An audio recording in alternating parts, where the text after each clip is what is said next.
নবী মুহাম্মদ রাসূলুল্লাহ মক্কার জমিনের রাস্তা দেখার কথা আমি বলছি না। আপনি মনে গুনাহ করে সবার নবী মুহাম্মদ, আপনি আমার আবু বকরকে রাহ করি জান্নাতের মধ্যে পৌঁছে দিয়েছে। জান্নাতের রাস্তাটা পরিবর্তন করেছি ইয়া রাসূলুল্লাহ। বাবুরা আমার আমরা তো মিথ্যা কথা বলি, কিন্তু সাহাবায়ে কেরাম কোনো মিথ্যা কথা বলে নাই, মিথ্যা কথা কোনো সময়ে বলেন নাই। আমি বলছিলাম রাব্বা ফায়দা আব্দুল্লাহ ইবনে উম্মে মাকতুম নবী বাহার কাছে হাইয়া আলাল সালাম আল তাসমা হাইয়া আলাল ফালাহ। সত্যি তুমি দেখো না মারলাম কানের দ্বারা আজানের শব্দ তুমি শুনো কিনা? ওই সাহাবা বলে ইয়া রাসূলুল্লাহ হুজুর আমি চোখে দেখি না, কিন্তু মুয়াজ্জিনের আজানের শব্দ আমি কানে শুনি।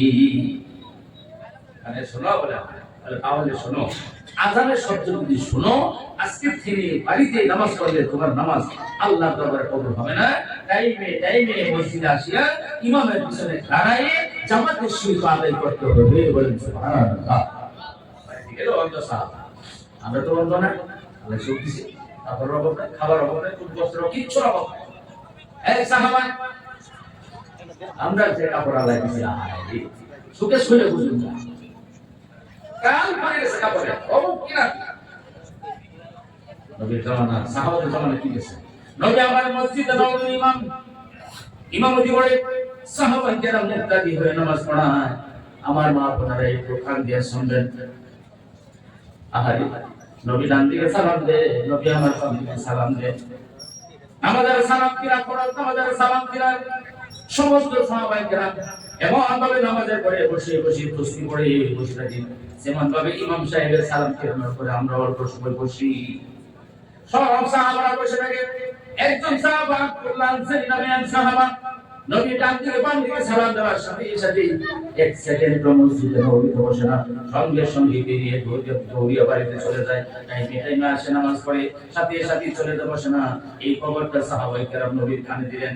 বলে ইয়া রাসূলুল্লাহ হুজুর আব্দুল্লাহ আনসারী এই সাহাবা আমাদের সাথে নামাজ পড়ে ঠিকই, কিন্তু মসজিদের মধ্যে বসে না, আপনার ডান দিকে বাম দিকে সালাম দেওয়ার সাথে সাথে বাড়িতে চলে যায়। বলে ঠিক আছে, ওটা নিয়ে তোমরা মাথা মারিও না, আমি জিজ্ঞাসা করব।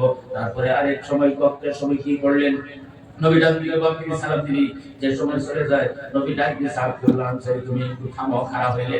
নবী আর ডাক দিয়ে খারাপ হইলেন, খারাপ হওয়ার পরে ভাই মাথা উত্তোলন করে কথা বলে না, নবীর সামনে মাথা মতো করি আল্লাহ রাসূলের ডাক দিয়েছে। মনে বাচ্চা জানি না আমি কি অন্যায় করলাম। নবী যদি প্রশ্ন করে আমার জবাব দেওয়ার রাস্তা থাকবে না, এমন করে চোখের থেকে পানি ফেলেন। সাহাবায়ে কাঁদে, আল্লাহ রাসূল বলেন আব্দুল্লাহ আনসারী টাইমে তুমি নামাজ পড়তে আসো ঠিকই, কিন্তু আমি গরমে জানতে পারলাম তুমি করে নামাজের ডান দিকে বাম দিকে সালাম দেওয়ার সাথে সাথে বাড়িতে চলে যাও, কারণটা কি? এই সময় আব্দুল্লাহ আনসারী সাহাবায়ে বলেন ইয়া রাসূলুল্লাহ হুজুর আমি তো প্রথম যাই নাই, টাইমে নামাজ পড়ি, আবার এই ভাবে প্রত্যেক দিনই চলে যাই হুজুর। আজকে এতদিন পরে আপনি আমাকে জিজ্ঞাসা করলেন ইয়া রাসূলুল্লাহ। নবী বলে আব্দুল্লাহ আনসারী এখন আমি জিজ্ঞাসা করলাম কেন তুমি চলে যাও? এই সাহাবায়ে বলে ইয়া রাসূলুল্লাহ হুজুর আপনি দুইটা পবিত্র দুইটা সুখে দাম, আপনার নয়নে দুইটি নয়নে আমি আব্দুল্লাহ আনসারীর শরীরটা দিকে একবার নজর করে দেখেন, আমার শরীরের মধ্যে দুইখানা চাদর আছে, একটা চাদর আমি গায়ে দিছি আর একটা চাদর আমি পরিধান করছি ইয়া রাসূলুল্লাহ। এই দুইটা চাদরের বাইরে আমার বাড়ির বাইরে আর কোনো কাপড় নাই ইয়া রাসূলুল্লাহ। যে সময় হযরত তাআলা কত শুনে বলছেন মিরাজ তারা আকাঙ্ক্ষা করে আমার পরিধান বানাই না সরকার পারেন, আমার বিবি শরীর থেকে দুইখানা চাদর আইলাম, এখন আমি পরিধান করে আপনার নবী মুহাম্মদ রাসূলুল্লাহর পিছনে দাঁড়াই আল্লাহর হুকুম নামাজ আদায় করি। ডান দিকে বাম দিকে সালাম দেওয়ার সাথে সাথে আমার বিবির কথা আমার মনে পড়ে যায়। হুজুর বিবি আমার উলঙ্গ অবস্থায় ল্যাংটা হয়ে ঘরের দরজা বন্ধ করে বিবি আমার বসা রয়েছে।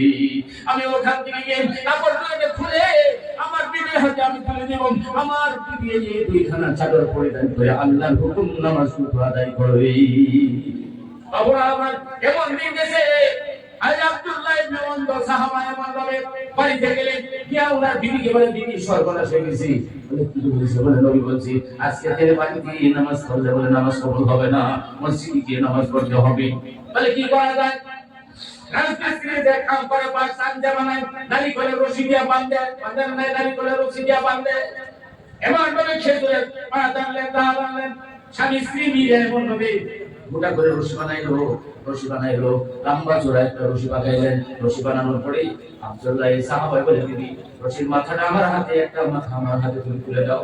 একটা মাথা যার সময় তুলে দিলেন, এমন ভাবে ধরে ধরে করে দরজা চৌকাঠে কিনারে পরে দরজার মধ্যে আসলেন, পরে দরজার মধ্যে এসে এই রশির একটা মাথা চৌকাঠের উপরে দিলে বন্ধু সাহাবা চোখে দেখে না, এমন ভাবে চৌকাঠের উপরে দিয়ে দুই হাতে মজবুত করে রশিটা ঘিরে দিছে, যাতে শুকে যাতে না যায়। দুই হাতে মজবুত করে ঘিরে লাগাইছে। ঘিরে লাগানোর পরে বাকি রশিগুলি নিয়ে এমন ভাবে যাইতে যাইতে যাইতে যাইতে মসজিদে নববীর বারান্দার মধ্যে চলে গেছে।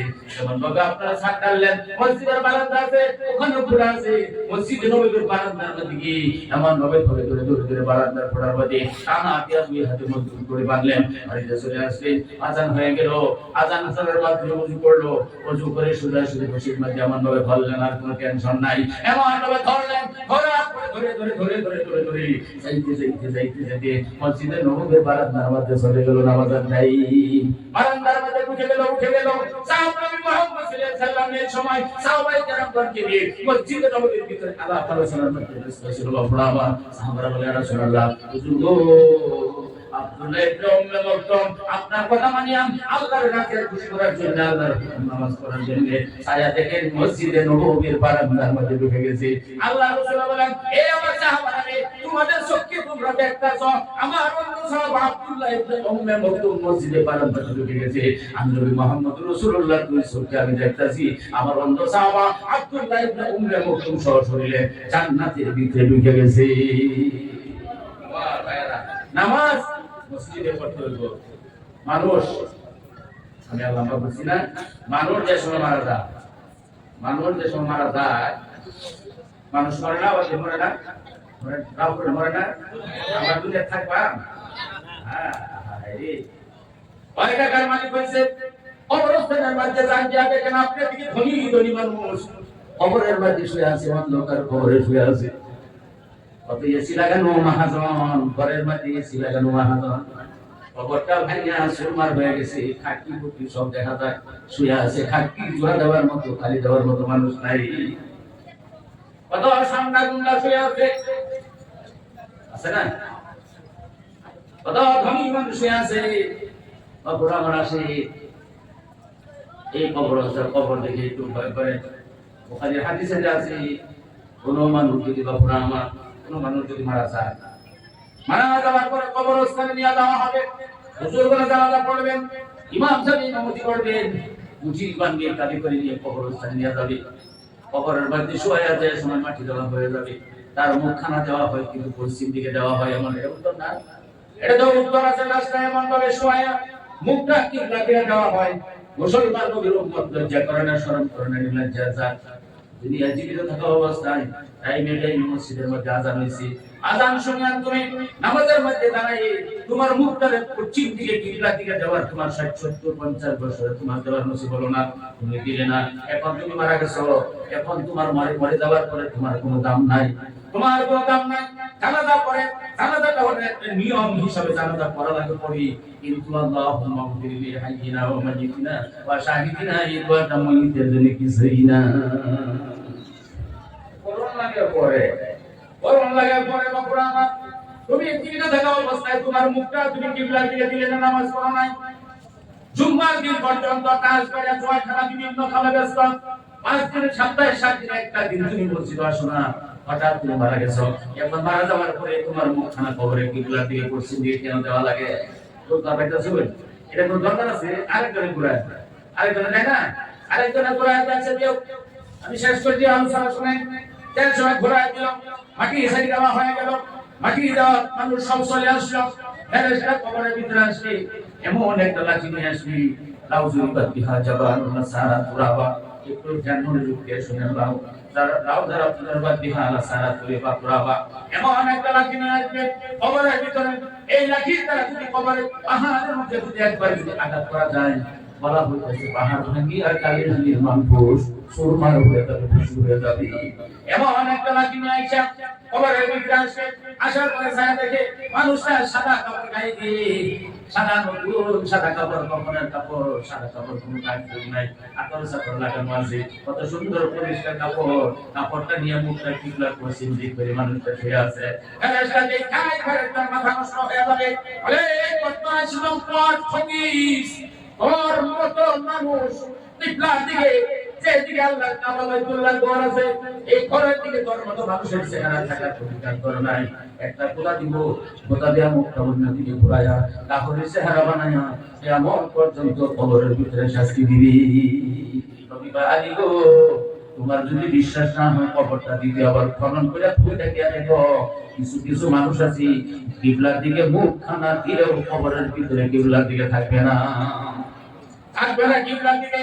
তার মুখ খারাপ কবরের ভিতরে কিবলার দিকে থাকবে না।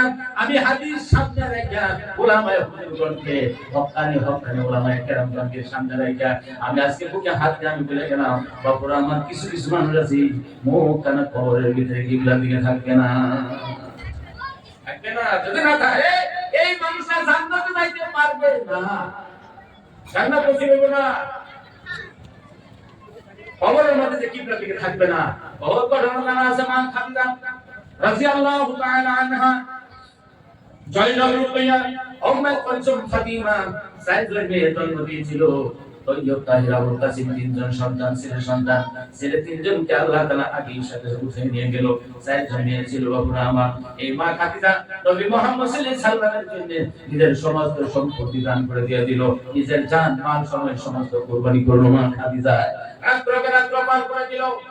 এমন মা খাদিজা বাবুরা আমার নবীর জন্য পুরি মানুষ, মেয়ে মানুষ, কলর পানির কলর, পিঠার মাঝে পানির কলর বানছে, নিজের হাতে রুটি বানাইছে, রুটি বানাইয়া নবীর জন্য গারে হারার মধ্যে গুহার মধ্যে নবী আমার এবার পড়ে আছে গো। এই গুহার দিকে যায়, এই সময়ের মধ্যে আল্লাহ রাব্বুল আলামিন পর্যন্ত মা খাদিজার সালাম দিয়েছিল, বলেন সুবহানাল্লাহ। নবীর জন্য জান মাল সময় আমার বলবার টাইম নেই, আপনারা জানেন সব কুরবানি করলো, নিজের জীবনকে জীবন মনে করলো না। এই মা খাদিজা যে সময় দুনিয়া থেকে বিদায় হইব, মারা যাইব, এই সময় মা খাদিজা কান্দে, কান্না শুরু করে দিল। দুনিয়া মাঝে দেখে মা খাদিজা কান্দে। এই সময় আল্লাহ রাসূল বলছিল, খাদিজা দুনিয়া থেকে বিদায় হয়ে মারা যাবে, এই ধরে বলে তুমি কেন কাঁদো, এই জন্য তুমি কাঁদো? বলে না ইয়া রাসূলুল্লাহ, হুজুর কবর দেখে আমার ভয় লাগে। দেখেন নবীর পরিবার জান্নাতি, তবে আমার কবর দেখে আমার ভয় লাগে রাসূলুল্লাহ।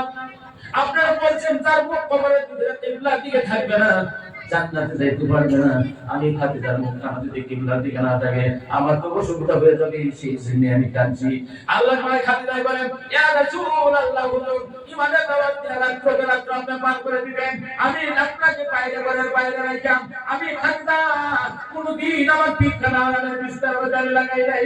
আপনি তেজুমে কাফের বেঈমানদের কাছে ইমানের দাওয়াত নিয়ে যাইতেন, আমি ঘরের দরজা বন্ধ করে আপনি নবী মুহাম্মদ রাসূলুল্লাহর অপেক্ষায় আমার ঘরের দরজা লাগায়া সারাদিন খারাপ হয়ে আপনার জন্য অপেক্ষা করেছিলাম ইয়া রাসূলুল্লাহ।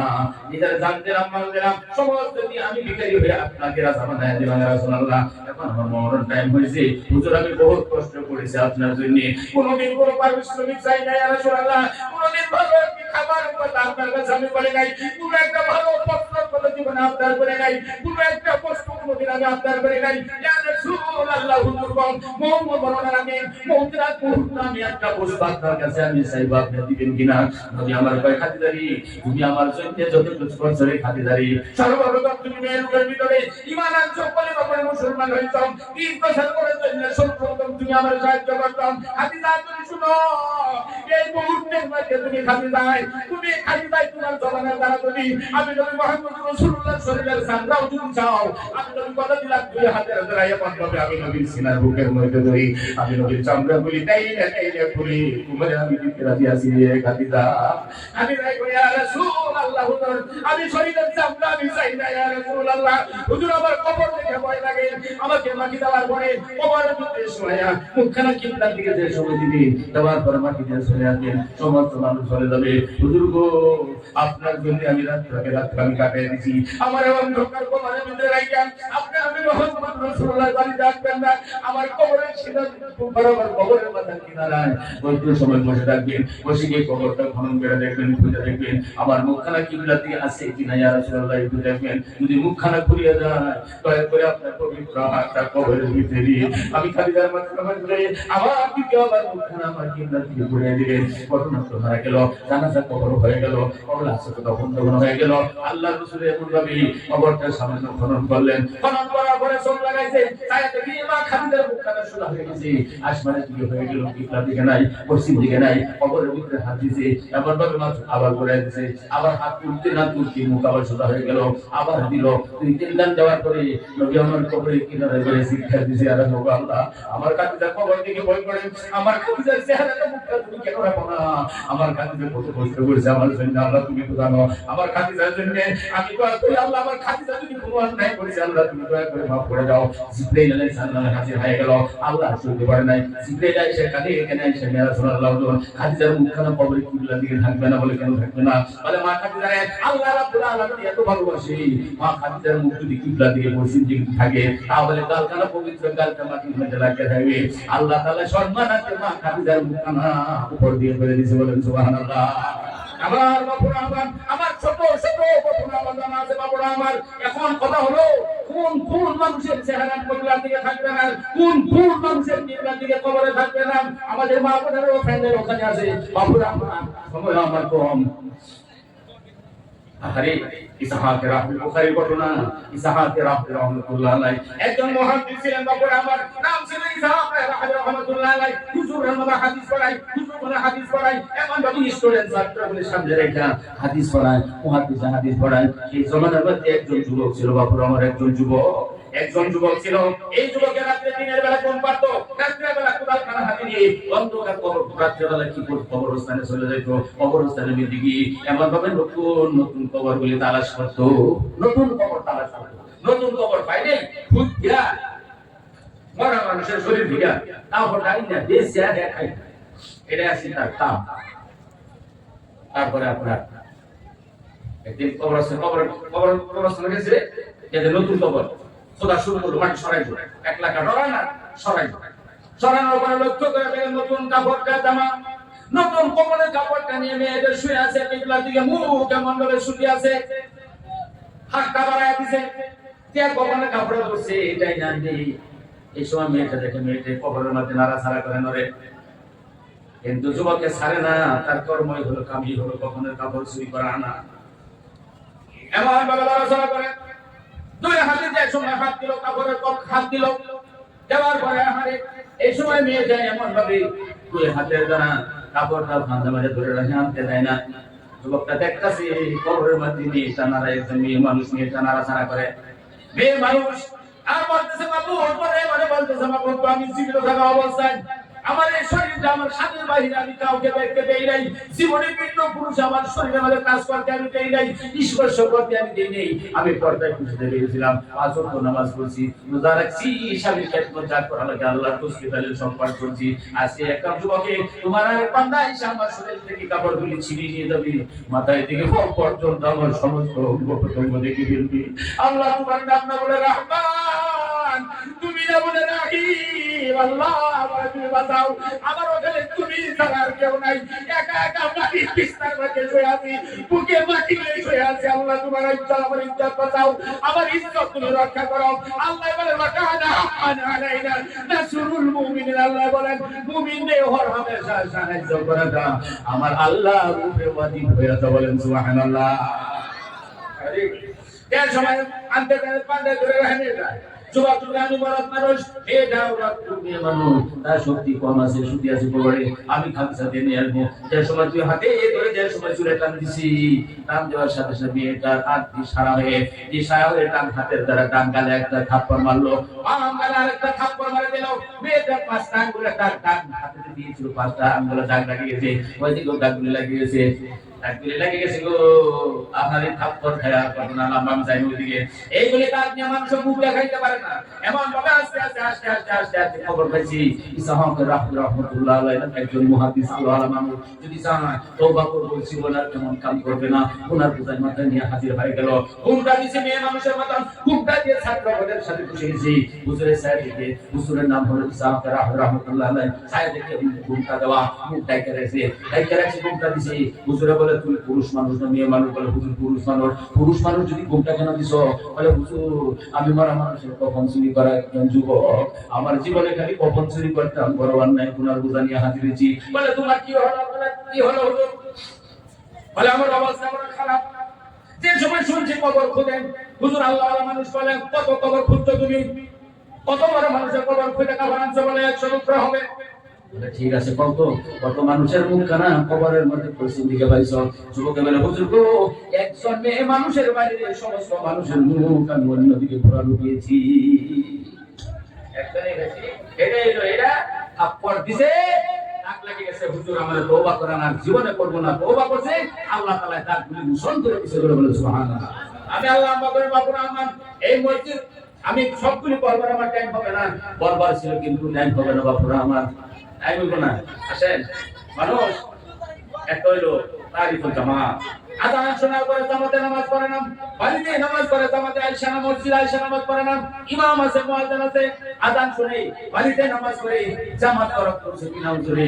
ও মুসল্লির ঘরের মুসল্লি তুমি জানে রাখো, তোমার মত নামাজি জামাত ছাড়ছো তুমি, এই যে মুসল্লির অসুবিধা বলছিলাম, এই বই একটা উত্তর তোমার নাই, অসুবিধা তোমার নাই, আইনসামি কইরা বাহাদুরি কইরা হিংসা কইরা আমার দাদা বাড়ি দিছে, আমার দরকারি না দিয়া কোন ভাই দরকারি লইছি, মসজিদে দিয়া যাব না, আমার সেক্রেটারি দিলাম যাব না, প্রেসিডেন্ট দিলাম যাব না, আই না বাড়িতে নামাজ পড়েন। ও মুসল্লি তুমি জানা রাখো, তোমার মত মুসল্লি মারা গেলে তোমার মুখখানা আমার দয়াল আল্লাহ কবরের ভিতরে কিবলার দিকে রাখবে না। যারা বাড়ি পড়ে মারাকে রাখবে না, তারা বিলকুল করি না, নিজের বিচার নিজে করবে, আমি কই না। 3 নম্বর হলো তারিকুল জামাত, আযান শোনার পরে জামাতে নামাজ পড়ে না। আমি আল্লাহ করছি না। আরেকটা ঘটনা, আরেকটা হলো জামিউল মাল, ধন সম্পত্তি জমা করে রাখি, আল্লাহর রাস্তার মধ্যে খরচ করে না। আল্লাহ বলেন লিল্লাহি মা ফিস সামাওয়াতি ওয়া মা ফিল আরদ, আসমানের নিচে জমিনের উপরে যত বস্তু আছে সমস্ত বস্তু আল্লাহ রাব্বুল আলামিনের। শুধুমাত্র আপনার হাতে আমার হাতে আল্লাহ আমানত রাখছে, আল্লাহ আমানত রাখছে। আল্লাহ কয় আমি দেওয়া বস্তু আমানত রাখলাম, আমানতে তোমরা খেয়ানত করিও না, আমানতে খেয়ানত করিও না। আল্লাহ কয় আমানতে খেয়ানত করিও না। তারপরে আমার আল্লাহ আবার কয় মা কুল্লাহ কারুনা হাসানা, আমি আল্লাহ রাব্বুল আলামিন কিছু খরচ হিসাবে তোমরা দাও। আমার দরকার পড়ছে আমার ঘর বানানোর জন্য, আমার কিছু টাকা পয়সার দরকার পড়ছে, কিছু না কিছু দাও, সাধ্য অনুযায়ী আমাকে দাও। কিয়ামতের দিন মুসিবতের সময় আমি আল্লাহ নিজের হাতে তোমার খরচটা আদায় করে দিব, আমি দিয়ে দিব, আমার দাও। আল্লাযী জামা মালা ওয়া আদাদা, কোন সম্পত্তি গেলে তোমার করে রাখি আর খালি হিসাব লাগায়। আল্লাহ রাস্তার মধ্যে সদকা করে না, সদকা করলে যে হয়ে যাবে তা আমার আল্লাহ কইলা কিতানা মুলবিরনা হাত্তা তুনফিকু মিম্মা তুহিব্বুন। যে বস্তু অন্তরে ভালোবাসো এমন বস্তু আমি আল্লাহর রাস্তার মধ্যে সদকা করো, অন্তরে ভালো পাওয়া বস্তু আমি আল্লাহর রাস্তার মধ্যে সদকা করো, তাহলে আল্লাহ তোর পূর্ণাঙ্গভাবে নেকি পাওয়া যাবে। আল্লাহ তাআলা বস্তু সদকা করলে কাম হবে না। বহুত মানুষ আছে শুক্রবার দিন কেমন দিছে, কেমন ঘুরতাছে যে পয়সাটা তিন লয়া বাজারে ঘুরতাছে, সবাই তারা 10 টাকা ঘুরতারে,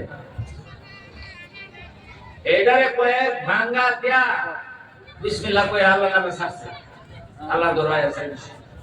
কমিটির মানুষ একটা আমার খুঁজতে হ্যাঁ 10 টাকা কেহা গুষ্টি মারি আনছে, অবস্থা নাই এটা দিছে কেন হাল নাই সবাই, যারা খালি মাসা পড়া তারা জানে।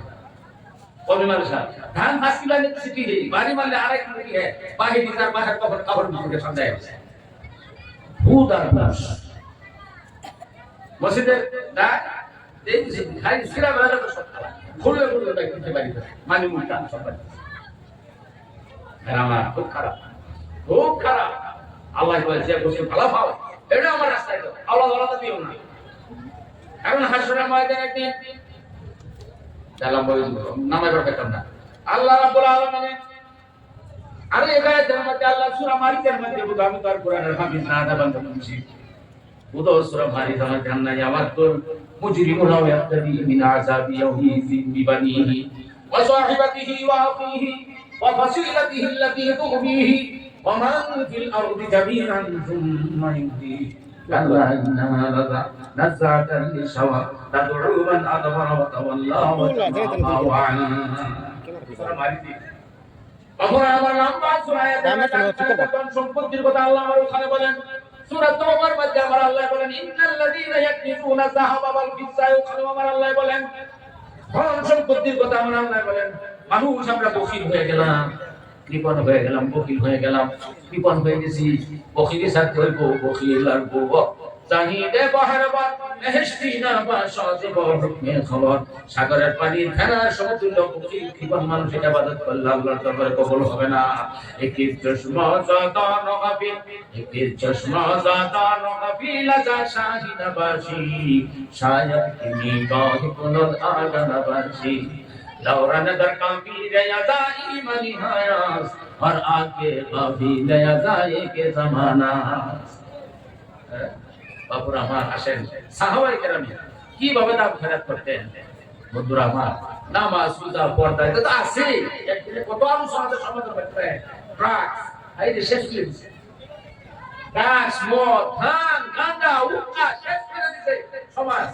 কালকে রাখছিলাম না, কালকে তো রাখি না, কালকে খালি আড়াই ঘন্টা বাস করছি এর দিনের উপরে, খালি এর দিনের সম্পত্তি আর কিছু ভাবে টেনে আসছে আড়াইটা ঘন্টা, খালি অন্য দিকে যাই না, খালি এদিকে আর বিধবা মেয়ে লোক নিয়ে আড়াই ঘন্টা করতে বসে। তার আগের দিন দেখছিলাম জুয়া মদ খান ড্রাগস। আমরা অবস্থা খুব খারাপ, কি নিয়ে যাবেন তো অবস্থা খুব খারাপ। এই বখিল মানুষের চেহারা বখিল, দান খয়রাত করে না, এতিম দেখতে পারে না, মাদ্রাসা দেখতে পারে না, মাদ্রাসার মধ্যে টাকা পয়সা দেয় না, মসজিদেও দেয় না, এতিমকেও দেয় না, খালি জমা করে রাখে, নিজেও খায় না, নিজেই পড়ে না, খালি জমা করে রাখে।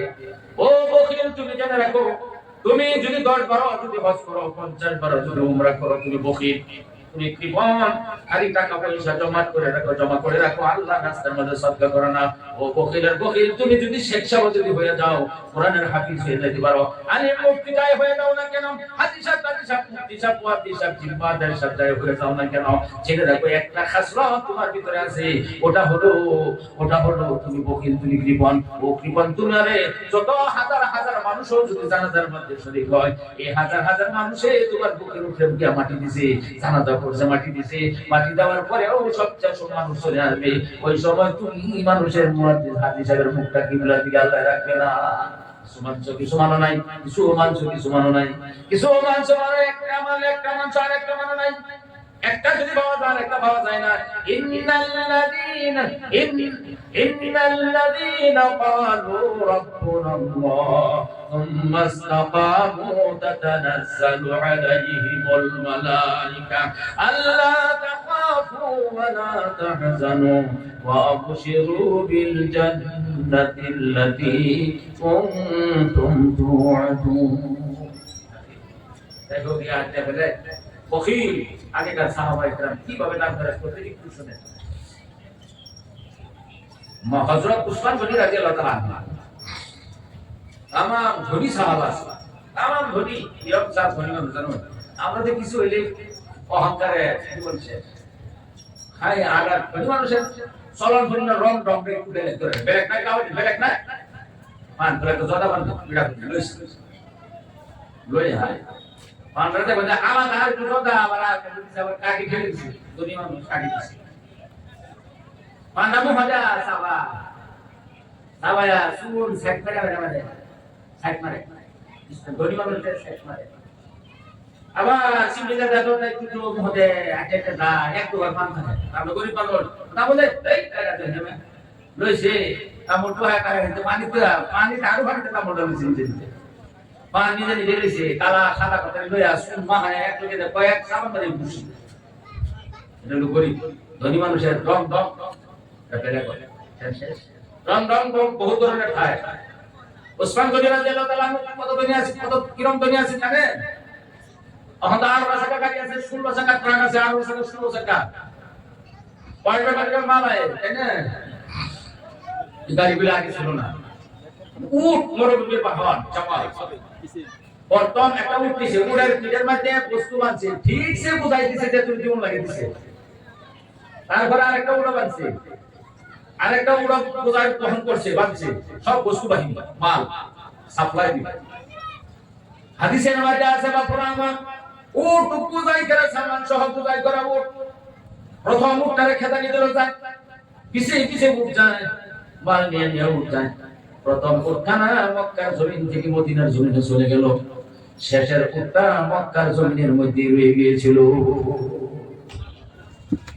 মাল আমরা আসলে কি জানো নিজে বুঝতাম না সুদ মদ ধান ঘুষ নষ্ট হয়ে গেছি আমরা আলোচনা যদি কোনোদিন আই আমরা আনা কিছু সমাজ মসজিদে আরেকজন আছে আমার এত খাম্বার কি দরকারটা বুঝছেন না বাবুরা আমার তো আছেন এই ওসমান গনি ধনী সাহাবা আমার দয়ার নবীর একটা খাস কথা ছিল একটা অভ্যাস আছে আরো একটা অভ্যাস ছিল নবী যদি পেট যদি ভরা থাকতো খাবারের যদি দরকার না হতো তাহলে খেলালটুকু নিয়ে তারপর খেলাল করে করে এইবার কুলসুমের বাড়িতে চলে যাইতো নবীর বাড়িতে আর যদি 3 দিন 7 দিন সাবা আয়াম সাবা সালাসা 3-7 দিন যদি অনাহারে থাকতো কুলসুমের বাড়িতে না গিয়ে নবী আমার অনাহারে পেটটুকু নিয়ে নবী আমার খিদার জ্বালা যন্ত্রণা অস্থির হই নবী আমার জনম দুঃখিনী মা ফাতিমার বাড়ির ঘরে দরজায় চলে যাইতো পেট ভরা থাকলে যাইতো নবীর বাড়ি অনাহারে থাকলে যাইতো মা ফাতিমার বাড়ি আর ঘরে কেমন নবী আমার বলছিল তাই হোক এদিকে আমি তাই না কাল চলে যাবে ওদিকে আসেন ওসমান গনি রাদিয়াল্লাহু তাআলা আনহু ধনী সাহাবা একদিন এমন ভাবে ভঙ্গি করে যাইতে যাইতে এমন ভাবে যাইতে যাইতে যাইতে যাইতে নবীর কাছে নবী দেখে ওসমান গনি জামাই তো মেয়ে জামাই তো বহুত জামাই তো আছে ধনী মানুষ জামাই হচ্ছে গরিব মানুষ জামাই সামনে হাবিল হয়ে ভোরের সামনে হাবিল হয়ে ধনী মানুষ তেরে না সালাম না বলতে দেয় না গরিব যা শ্বশুরতে গরিব ধনী মানুষ খায়া ধনী গেছিল আয়ের ওসমান গনি ভঙ্গি করে গেলেন নবী সাহেব হ্যাঁ আজকে ওসমান গনি কি হইলো এত ভঙ্গি তখন জামাই অঙ্গি করতেছে শ্বশুরে কি হইলো কিছু কয় না আসে গেল ওসমান গনি রাদিয়াল্লাহু তাআলা আনহু নবীর সালাম দিল সালামের জবাব দিলেন একটু দেন সালামের জবাব দেওয়ার পরে ওসমান আল্লাহর ওসমান গনি বলে ইয়া রাসূলুল্লাহ হুজুর ঘটনাটা কই শেষ করছি আমার বাড়িতে আপনি দাওয়াত কবুল করেন ইয়া রাসূলুল্লাহ জামাই শ্বশুরে দাওয়াত দিছে জামাই শ্বশুরে দাওয়াত দিল গমলে কোন না দিল কারণ এই যে কইলে টুকরা হলো তা দুই দিছে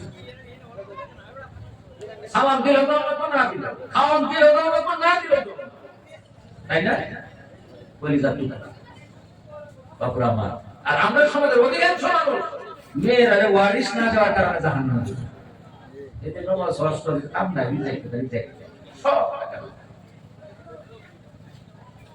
বাপ করে গেছে আজকে আমার লোক কালকা থেকে এই বাড়ির মাঝে বাসের ধারে থেকে আরম্ভ করে কলা গাছের ভুট্টা কলা সরি আমরা সেই বললাম একটা বাড়ি তার এই পুরা যত সম্পত্তি আছে 2 ভাই 3 বোন আছে সবে একবার ভুট্টা কলা সরির মধ্যে অবস্থা রয়েছে ওহর ছেলে নে কলা না দেয়া বোন তিনরে কলা না দেয়া যে দুই করে খাইলা খায়া খাবে না তো সিধা সামরা উড়ায়